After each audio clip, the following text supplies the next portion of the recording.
Okay, so picture this. The year is 1998. An American financier goes out and buys a private Caribbean paradise for just under $8 million. It's a 75-acre retreat in the U.S. Virgin Islands called Little St. James. I mean, on the surface, that sounds like the absolute dream, right? And visually? Oh, it was a dream for sure. The island was the very definition of luxury. We're talking these perfect white sand beaches, lush greenery just everywhere you look.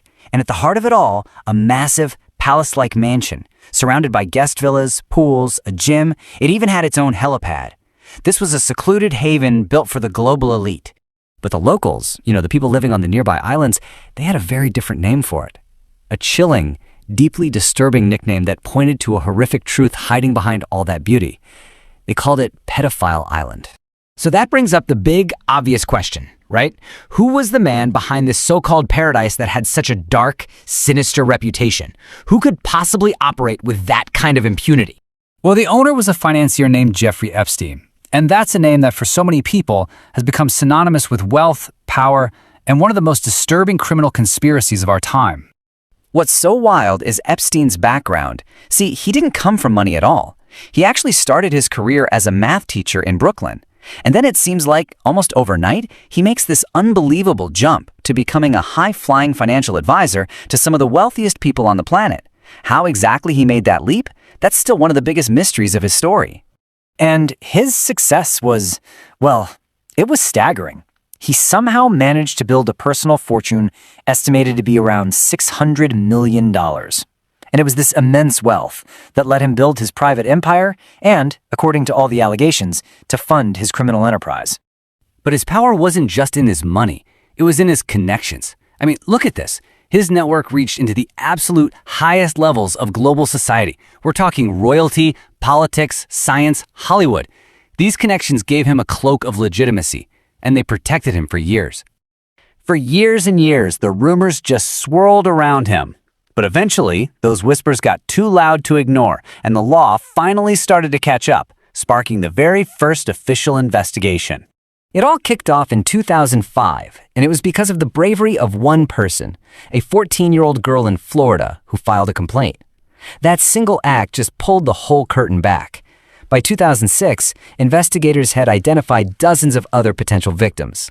They uncovered what they called a chain recruitment system, where victims were allegedly manipulated into bringing in other young girls.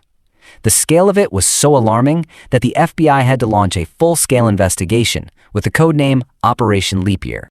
This is where the story takes a turn that many people would call a complete and total failure of the justice system. You can see the whole story right here. On one side, you have the incredible weight of the allegations, trafficking of minors, dozens of victims, a major FBI case. But on the other side, the actual outcome was just shockingly light.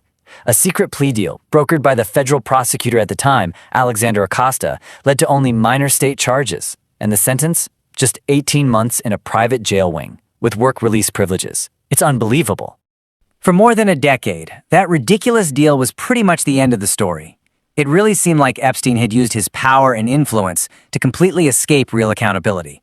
But one journalist, she refused to let it go. So in 2018, a journalist named Julie K. Brown published this incredibly powerful investigative series that just blew the lid off that secret deal and, importantly, gave a voice to the victims who'd been ignored for so long. The reporting was absolutely explosive. It sparked massive public outrage and put a ton of pressure on federal authorities to finally do something. And in 2019, they did. Jeffrey Epstein was arrested again, this time on federal sex trafficking charges. It seemed like justice was finally on the horizon. A trial was set, and a lot of people were hoping that the full scope of his network, all those powerful people, would be exposed in court. But it never happened. In August 2019, while he was waiting for his trial in a federal jail, Jeffrey Epstein was found dead. The official ruling was suicide, but the strange circumstances around his death have fueled countless conspiracy theories that are still going strong today. So, Epstein's death left this huge vacuum. With no trial, the biggest questions were just left hanging. The focus then shifted to the mountain of evidence, the so-called Epstein files, and what secrets they might hold. This chart really shows you the situation perfectly. A small piece of the files have been released, yeah? But it's only a tiny fraction of the whole thing, about 20%.